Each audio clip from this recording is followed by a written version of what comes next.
Okay, we're out here, 2007,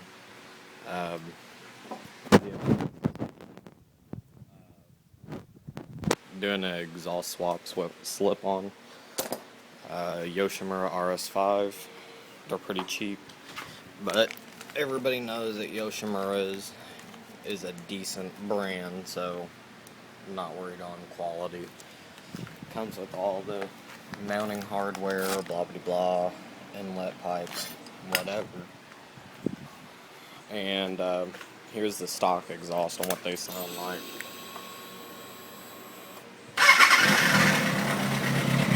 I mean, they're okay.